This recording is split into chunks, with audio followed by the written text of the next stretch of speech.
In the timeless words of Owen Wilson, wow, what an episode! But before I heap praise on it, let's get to the most important question.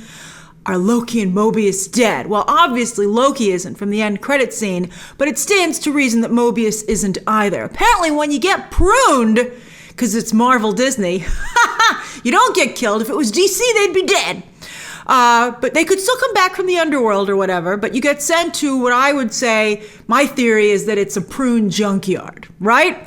But I also want to say that they had to come up with something, not just because they're Disney Marvel, but because, although I'm sure Black Widow and Tony Stark are like, what the hell? And Kevin Feige is like, don't worry, you're coming next. Don't worry about it.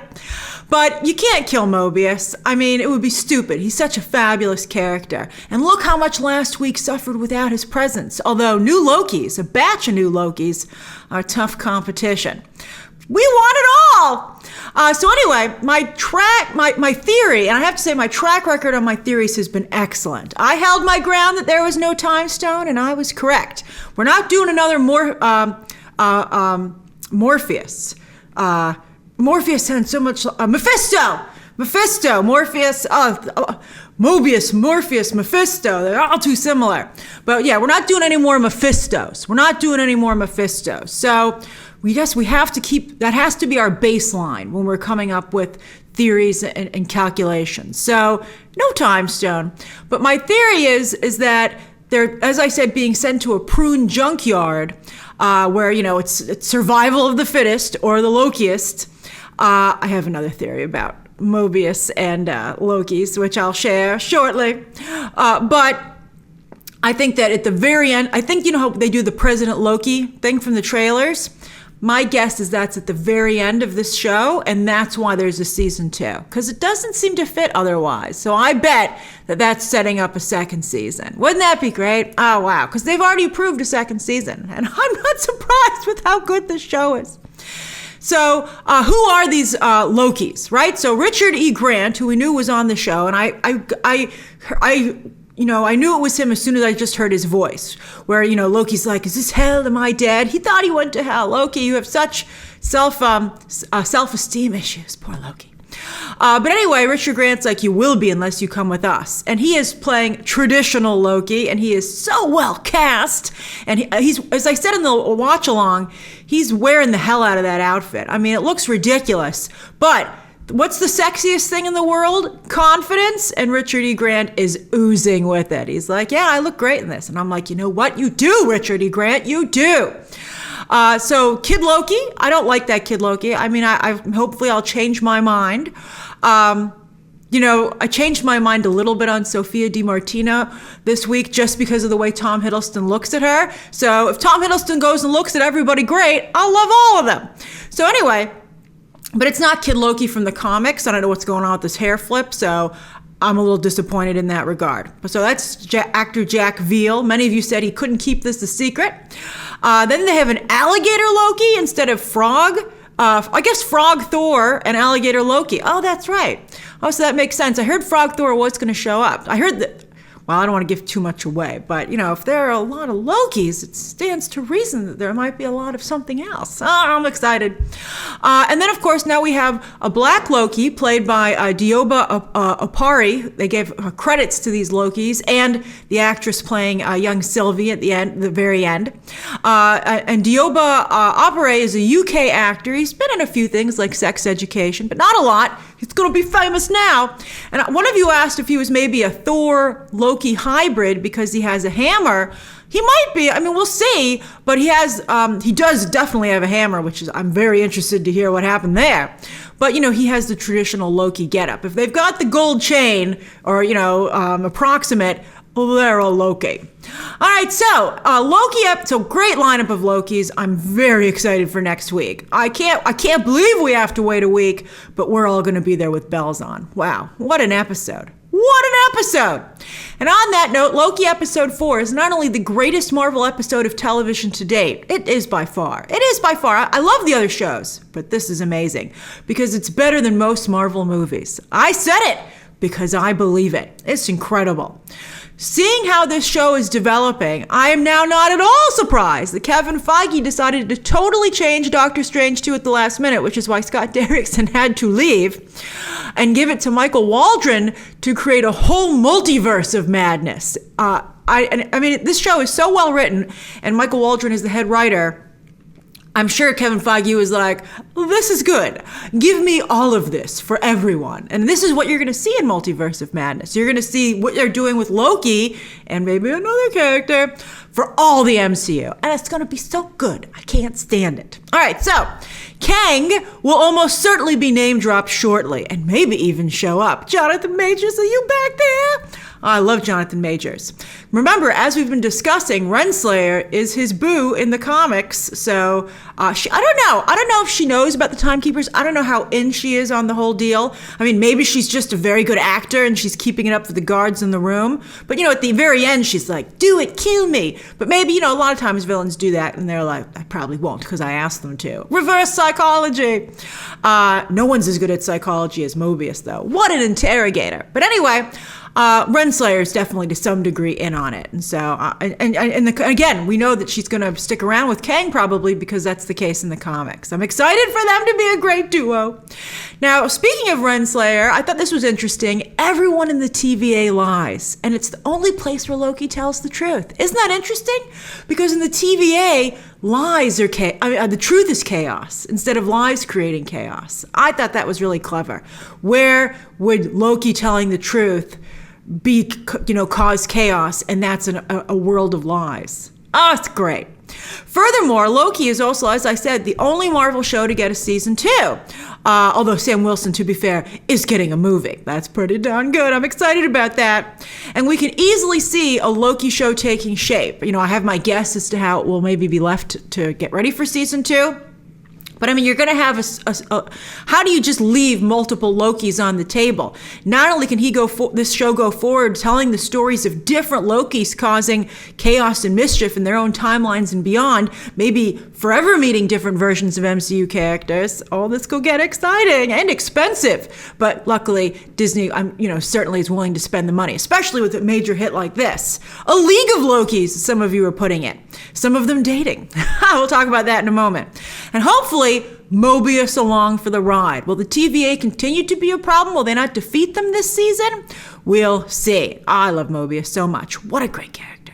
If they can get Owen Wilson, I was kind of upset that Kate Blanchett was like, peace out, I'm out of here. And you're like, one movie? You're hella, you gotta come back. And she's like, do I? She has to come back. I want her to come back too. But I don't want Owen Wilson to be one and done as well.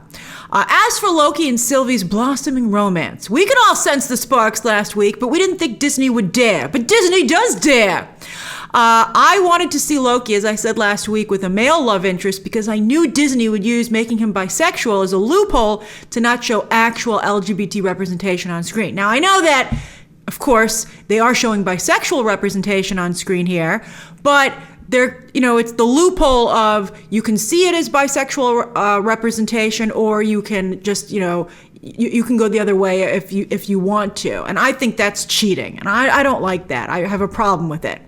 Tom Hiddleston, though, is such a great actor, and I so believe that his Loki is finally in love. I just want him to have what he wants. I just want Loki to be happy. And therefore, I accept his love of Sylvie, and I accept Sophia Di Martino as the actress, because it's Loki's girlfriend, so I love it. As I said, I told you that Loki didn't have the time stone. I knew that wasn't gonna, it's just too complicated. And there were too many other times that he could have used it. And I saw a lot of you, because you hated last week's episode so much, guessing that, he was enchanting Sylvie or she was enchanting him. But again, remember that baseline. Kevin Feige likes to keep things simple. So you always have to keep that in mind when trying to figure out what he's doing. Now, having fake timekeepers is a little ambitious for Kevin Feige and his, world of simplicity. But at least it's a Wizard of Oz reference, so he can lean on that classic film reference. And now we know why Marvel released the poster a day early, because its time was short-lived. But while I did hear a lot from my sources about what's going to happen on this show, which I shared with you, and I guessed a lot of it as well, I am still very impressed that this show manages to surprise and thrill us. That's hard to do, especially today with genre fans. So major kudos to this show for accomplishing that. Although, here's my other theory. I like this theory. All right, so I have the pruning junkyard, but now when it comes to Mobius says, work your Loki. That should be my mantra. So I wondered if maybe first he had an experience with a Loki in the 90s, where he came from, and that's why he was recruited. But then I wondered if maybe he himself was a Loki, right? Is he maybe not so clever that he came up with the idea of recruiting a Loki to catch other Lokis? He does seem to only capture Lokis. That does seem to be his specialty. That would be fascinating to me. Again, it might be a little too ambitious for Marvel and Kevin Feige, but I like it. He lies. Renslayer is an awful liar, but Mobius is an excellent liar, although he can't look Loki in the eye when he does it. Although they have become friends, and Loki has a heart too, as it's shown. And so does Sylvie. They're softies, these Lokis. But I wonder if Mobius is maybe, I don't know how a jet ski would work in there, but I do wonder maybe. I think that's interesting.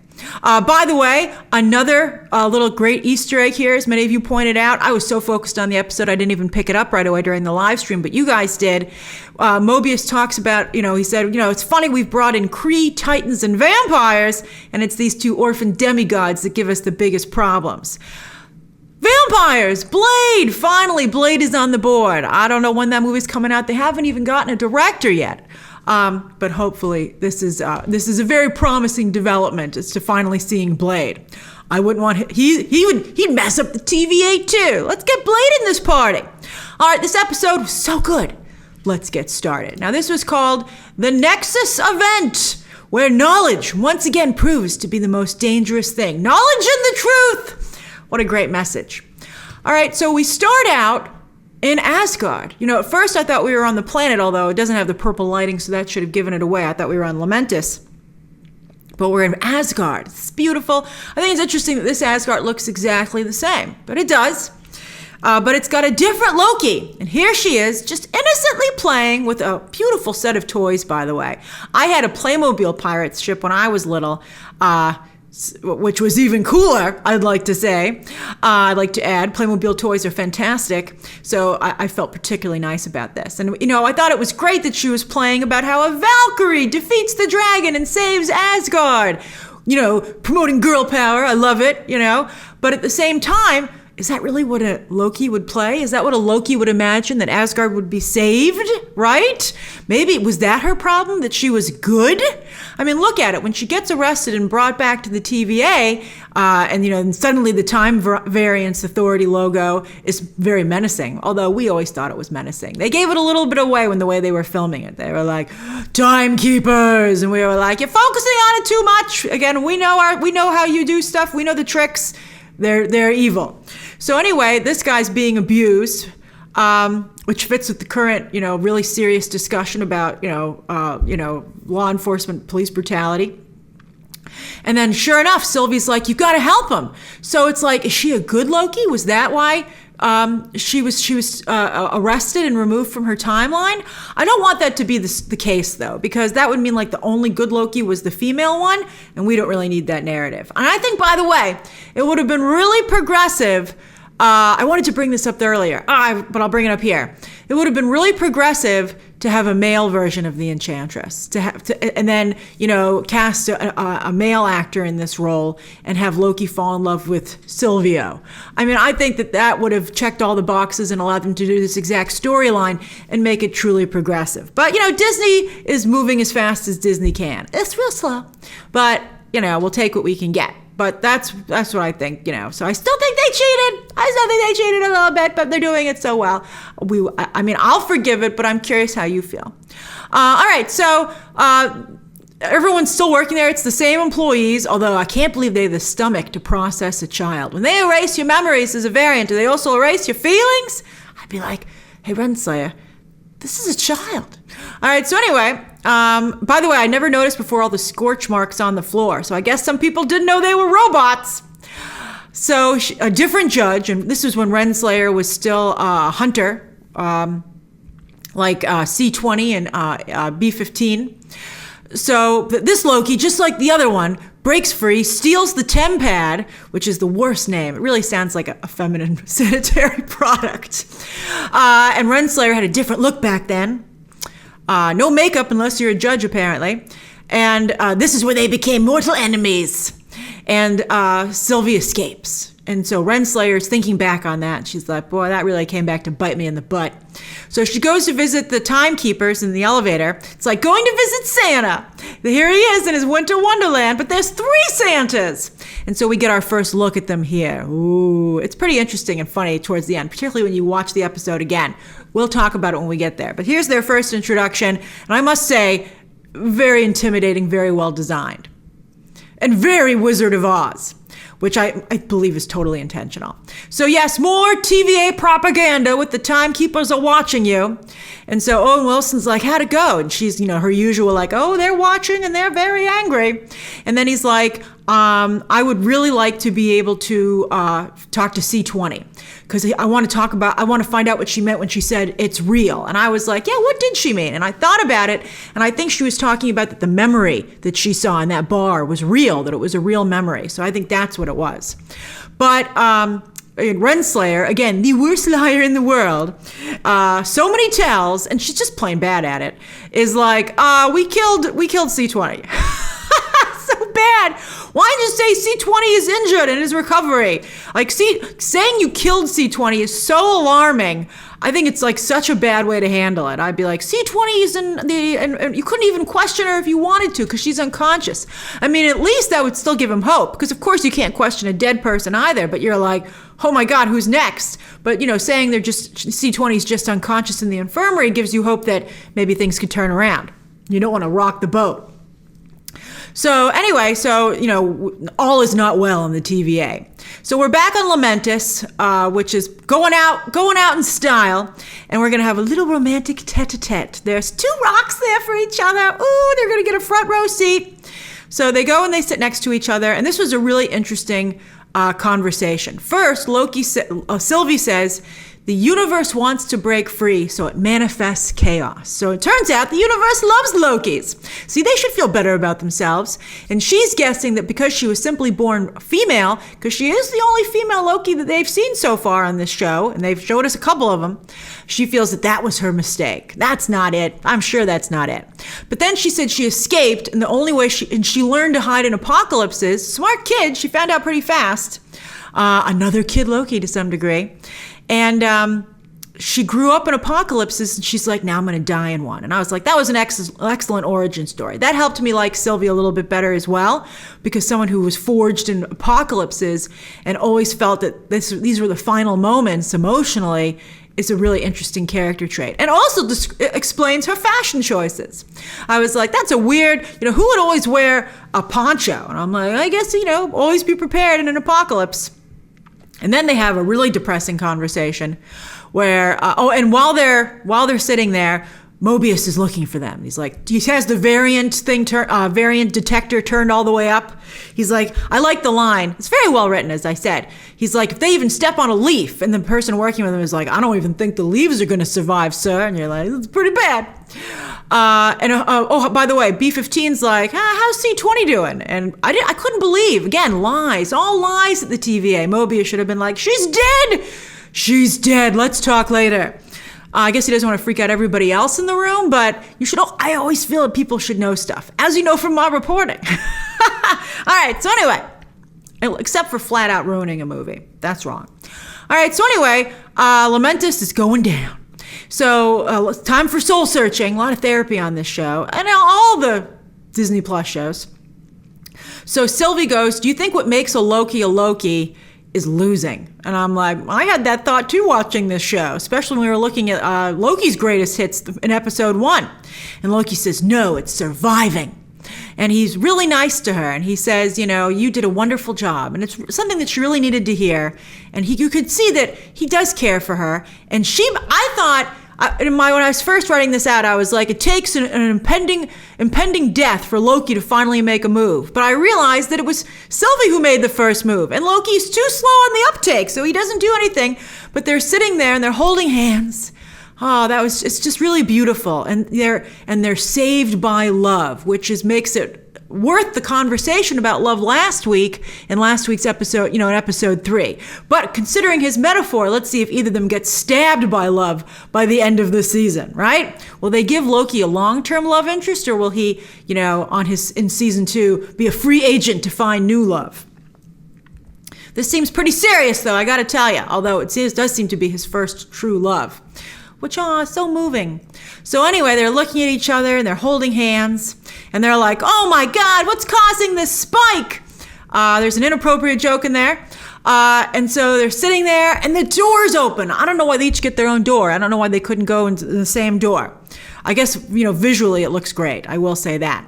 So they get captured by the TVA and suddenly Loki becomes plural. I do like the idea that Loki should be the plural for Loki, instead of Lokis. But now suddenly they're the Bonnie and Clyde of the MCU. And I thought this was quite moving when they look at each other when they're being separated. I thought that was really actually, and again, I was like, well, he really likes her. And Mobius, by the way, sees it too. Puts that in his pocket for the interrogation. Very, very good. So I loved when, by the way, Loki called Mobius a folksy dope. That was a real zinger. He nailed him. That's really the persona that Mobius puts out there. And it's very also Owen Wilson.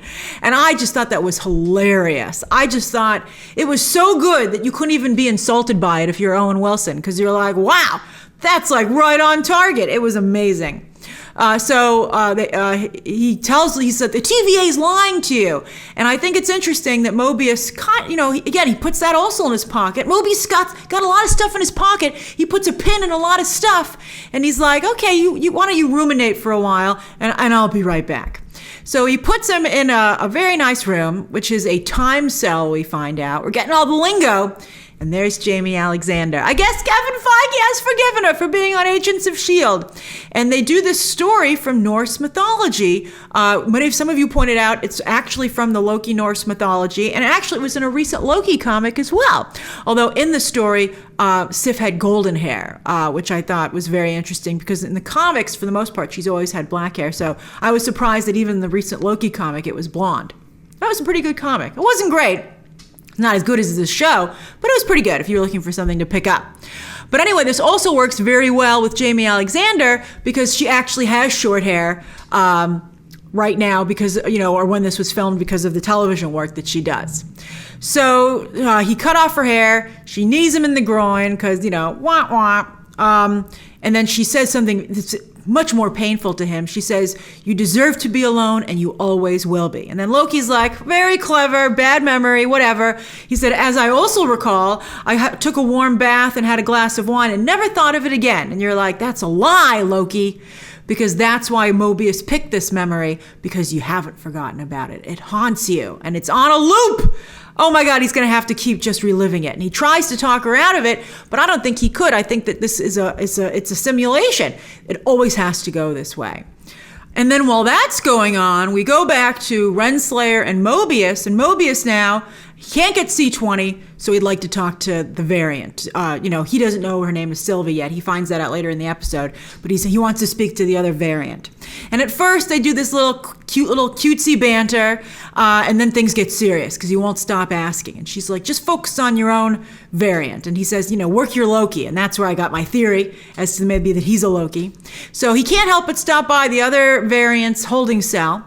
I love Mobius. He just can't leave well enough alone. My kind of guy. So he's talking to B-15, and B-15 is acting a little different because as we find out, she got a memory. She got a peek at her own memories when Sylvie took her over in episode 2. So they're talking, and I think, by the way, Wunmi Musaku does such a good job here. Really fantastic. These are some great shots of her. So she's like, oh, by the way, did your variant say anything to you? And I love this. Mobius says, yeah, he said the TVA is lying to us. And that really resonates. He doesn't realize it, but it resonates with B-15 because she's suspecting something. So seeds are being planted. As I said, knowledge and the truth, they're starting to make everything fall apart. So we're back in the time cell, and I wonder how much of this room is real. I kind of suspect that maybe it's just where they're walking. I don't even know if those fires are real, to be honest with you. I think they might just be lights that they took out. But in some of the close-up shots, I feel like maybe some of this room is real, especially because I believe they redressed it for another scene where he's the ruler of Asgard. So maybe they just got a lot of use out of it, so it justified actually building it. So they're still having this, and he has an epiphany. Again, is it a time cell or time therapy? So Loki says, I'm a horrible person, I'm a narcissist, and I get people to pay attention to me because I'm afraid I'll be alone forever. And sure enough, she's like, yep, that's what's going to happen to you. Because she can't, again, I don't think she can break from the programming even if she wanted to. But Mobius shows up, and he's like, okay, let's talk. And he does a masterful job of interrogating Loki. Like, it's just incredible. I mean, if you watch the scene again, as I did to do this breakdown, you will just see the nuts and bolts. I mean, not just of how the scene is written, which is very impressive, but of actual interrogation techniques. It's so, I don't know if any of you are actually a detective and have to do interrogation in real life, but it's so rare in entertainment to actually see someone go to work. And it just goes to show that you can be an expert in any field, especially when you have experience. It's just a joy to watch Mobius work. So he starts to question, he starts off, because that's really bugging him. And he says, what did you mean by the TVA is lying to me? And what does Loki do? Of course, he starts with a lie, because that's always what his de facto state. So Mobius is like, of course it was a lie. He says, like, you're just a cockroach trying to survive. Although Loki did say that that's what, to him, he did tell Sylvie that was their best characteristic, that you can't kill him. Although, so that's great, actually, when you come to think of it, because, the saying goes, you can't kill a cockroach because they've been around for so long. All right, so that's fantastic. So I loved this line, by the way. Again, Mobius has such great lines. Slap him on a T-shirt. He says, now I got to have a prince tell me how the real world works. Fantastic.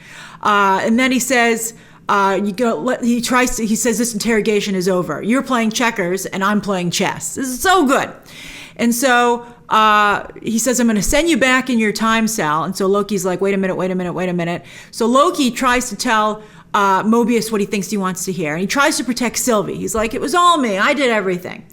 And it's great. It's so clever because Mobius saw how he looked at her when they separated them. So he decides to really test it, put the screws to Loki by saying, oh, well, we killed her. And also he's so great at improv because Loki says, oh, when this is done, I'm just going to get rid of her. And so Mobius says, oh, we did it for you. You're welcome. And the look, oh my God, the acting. In my review of Black Widow, I really praised Florence Pugh's. Pew pew. I can't help myself. It's so fun. Her reactions in Black Widow are as good as I said Robert Downey Jr. And I'd have to put Tom Hiddleston in that group as well. His reactions in this show, everybody's reactions actually. He has great reactions. Owen Wilson has great reactions, and Wunmi Musaku have great reactions. Those three. Incredible reactions throughout this episode. But wow, you can just see how that affects him. I mean, he's really Loki's not very good at being interrogated because he is really wearing his heart on his sleeve here. So he's like, he drops his act and he's like, hold on, wait a minute. And that gives, he's like, is she really dead? Is she really dead? And then Mobius really leans into it. And he tells a whole story. He's like, oh yeah, she put up a fight, took two of our guys out, but B-15 popped her. That's what he said. He said, it's so great. It's so callous. He really knows how to, again, twist the knife, twist the blade in Loki. And so Loki's like, oh, okay, fine. But he can't hide his emotions. And Mobius gets him. And he's like, oh my God. And I love it. It's almost like high school. He's like, he's like, you like her. Does she like you? I thought that was so cute and adorable. And Loki is totally caught off guard because he didn't even realize what was happening. And that even makes it cuter. And then I love it that Mobius is like two Lokis falling in love. Loki falling in love with himself. That is pure chaos. I love that. I thought that was just brilliant. And that's what caused the spike. And then Loki responds with her name was Sylvie because he thinks she's dead. But she's not a Loki, which were her wishes, that she wanted to be called Sylvie. Oh, I just love that. I love it. It's so good. And he keeps pushing Loki and he's like, your girlfriend, and then, and how crazy it is that they were in love. And I think, he tells her that she's not dead, actually. And he just keeps pushing Loki enough that Loki finally breaks and tells the truth. And he says, he does say that she's not dead. And then he says, you're all variants, and that it's Sylvie who can access your former memories. And that stops Mobius in his tracks, because in his heart, he knows it's true. It confirms the suspicions that he's been having. Because Mobius is a smart guy. With that information, all the pieces start to make a little bit more sense. Why Renslayer won't let him talk to anyone. Why he thinks about a jet ski all the time. I mean, it's really, really fascinating. And also, this idea that he could check it by talking to Sylvie. Because he, oh, that's just so great. And then Loki, it's Loki's turn to pull on the old heartstrings, and he says, maybe you had family, a life. And they don't do the jet ski reference, because I think in this moment it would have been cheap, but they do it where it counts at the very end of this episode. So that's just incredible. Incredible. But again, Mobius doesn't doesn't show his cards, and he says, back in the time cell for you. And then maybe he's still deciding what he wants to do. And luckily for Mobius and us, Loki pushes him just enough, and he says, you're a great liar because of the lies you tell yourself. And I'm like, oh, like a Loki would, baby? Oh, I love it. So he's watching him, and he's like, and Mobius is full of doubt. And so is B-15. And look at Wunmi Musaku here. She looks great. She looks so beautiful. She looks just really fantastic. The camera really loves her. So she looks at this poster, and it says, did you get them all, collect them all like Pokemon, but verify through deletion. And that's like so extreme. And you think that she's like, yeah, I'm going to delete you, because some of you thought she was upset about C20, which is what they wanted you to think. So you think when she turns on her baton that she's going to delete the Sylvie. She's like, she's the other variant. She's like, forget it. I'm taking matters justice into my own hands. And that's what B-15 wants these guards outside to think. So she goes inside, and Sylvie's acting a little more Loki-like here, which I appreciate. But they came to talk. She came to make a deal, as Dr. Strange would say, right? And she's like, come with me. So we go back to Renslayer's office, and they're signing off the case is closed. And so she gives it to Mobius to sign. And I didn't notice this till the second time around, but look at this. After he signs it, he looks at that pen again that he doesn't know where it's from. Isn't that great? Because it's really bothering him. And since they did another reference to it, I'm curious if we'll find out where that pen is from. So, as you said, it doesn't seem to, we haven't seen any variants which are the same exact person. So is there are they all Mobiuses? Who are the other, one of you guessed, this was one of your guesses, that all the other agents, or analysts are Mobiuses. But they wouldn't necessarily be played by Owen Wilson, because so far, well, some of the Loki, that's right. Some of the Lokis were like Tom Hiddleston. So that could be really interesting. Because again, as I said, he's very good at his job. So he looks at that pen, and it's just really bothering him. Like, Renslayer's trying to celebrate, but he just can't stop asking questions. I wish that he wouldn't, because he really gave himself away. To the point that Renslayer's like, guess what? The timekeepers want to meet you. They want you to be on hand when we delete the two Loki variants.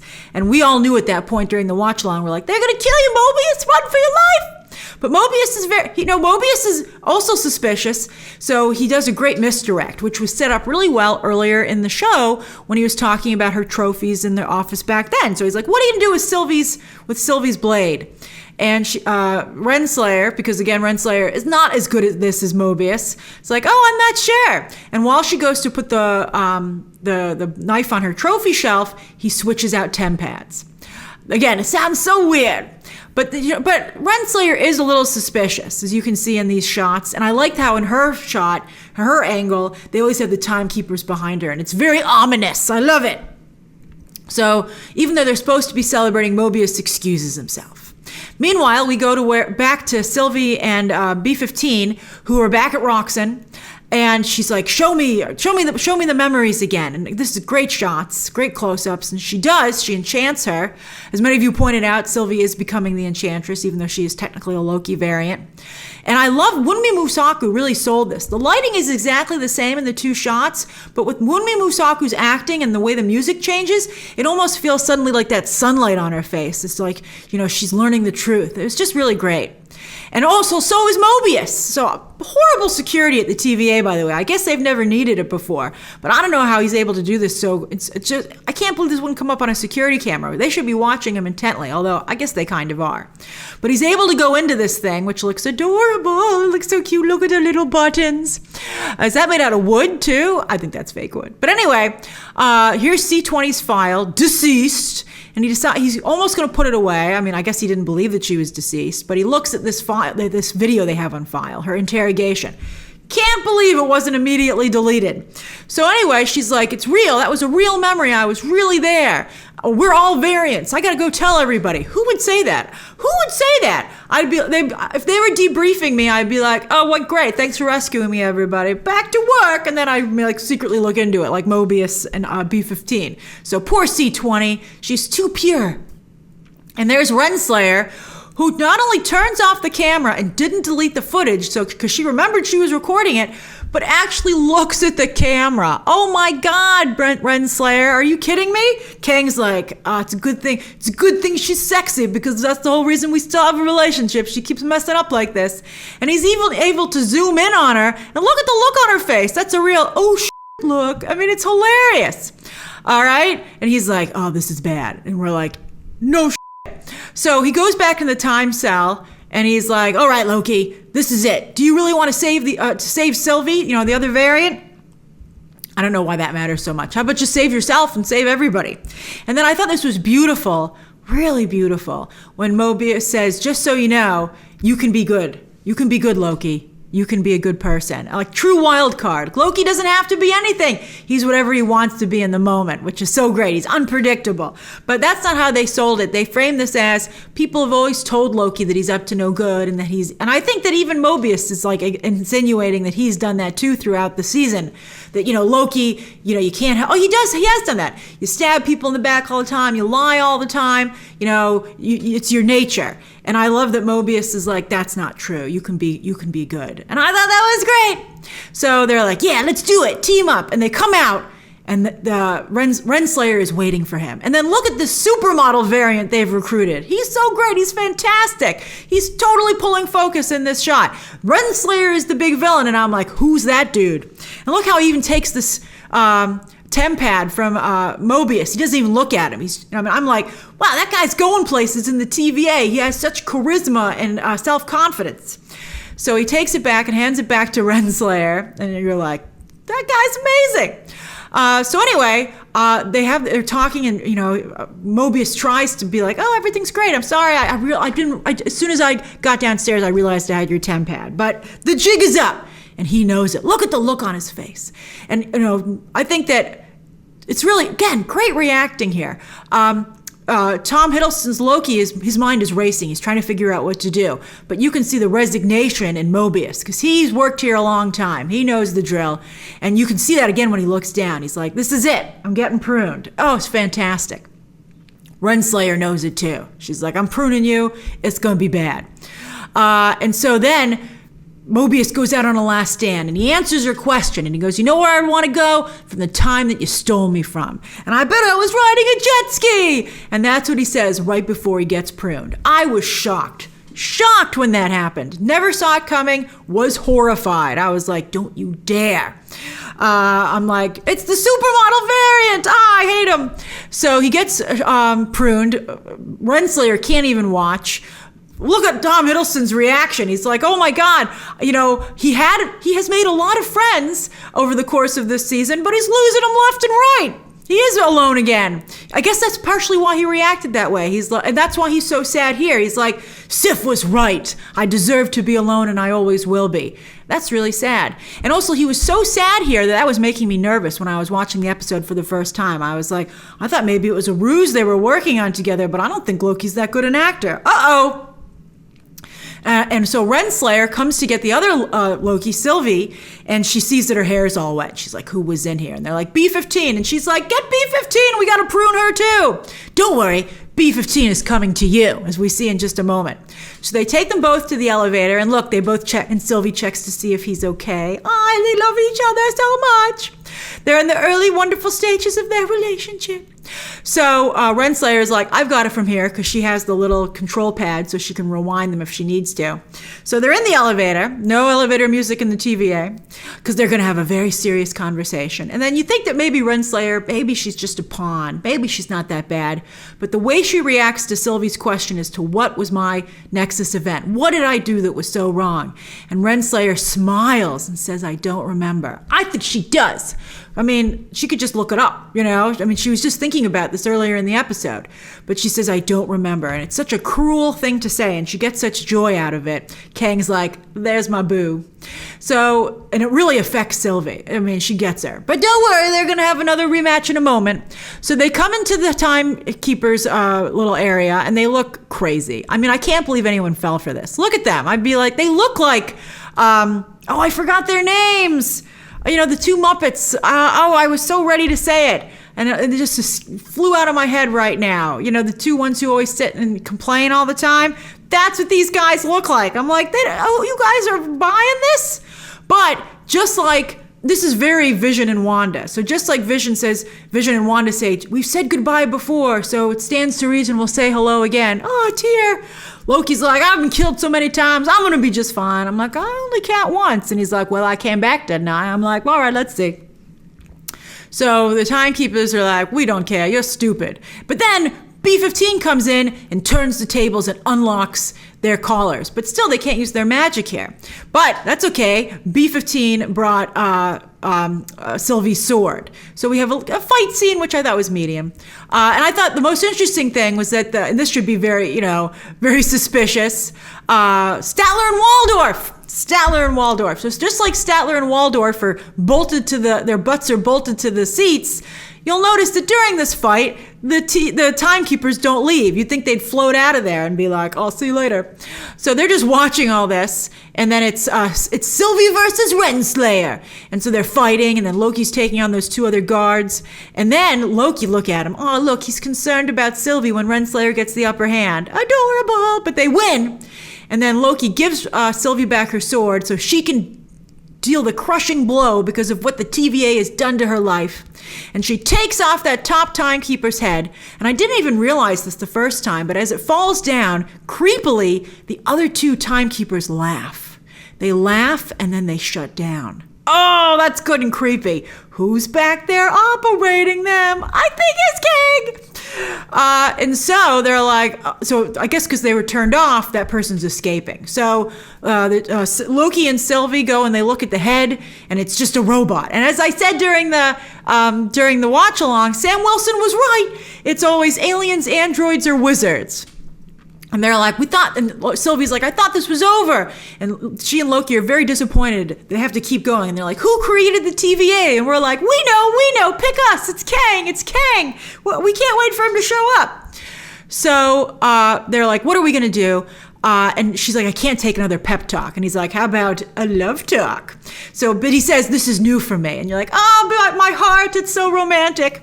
So he takes her by the shoulders, and she's like, what's happening? And you're like, I know what's happening. But then we don't know what's happening because he gets freaking pruned. I couldn't believe it. It's like, oh my God. And it was so Wanda and Vision, like the exact same light show and everything. And then there's Renslayer. It's like Renslayer. And that's exactly what Sylvie's thinking. So she takes her down, and Renslayer's like, do it. And Sylvie's like, oh no, you're going to tell me everything next week. And we're like, no, we have to wait. And then we got that amazing end credit sequence with the multiple Lokis. So, and there's the Avengers Tower behind them, by the way. So it's very, very interesting. I wonder why they picked this world to dump everybody on for pruning. Do they prune buildings too? I mean, I wonder. When the time charge goes off, does it send everything that they took and dump it here too? I bet it does! Oh, fantastic. Well, we'll find out soon. Are there really just 2 episodes to go? We do need a season 2. And I can't wait for Multiverse of Madness for this to happen to everybody.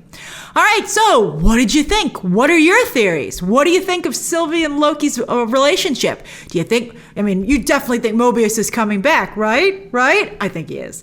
So, and do you think we'll see Kang, or do you think we'll just get a name check? I think we'll definitely get the name check. but I would love to see Kang. I would love it. It would be a great misdirect that Kevin Feige said he wasn't going to show up until Quantum Mania, and then he shows up early. He would be in Multiverse of Madness, I would think. So what do you think? Share your thoughts down below, subscribe today, and of course, as always, you can check out some more videos right now.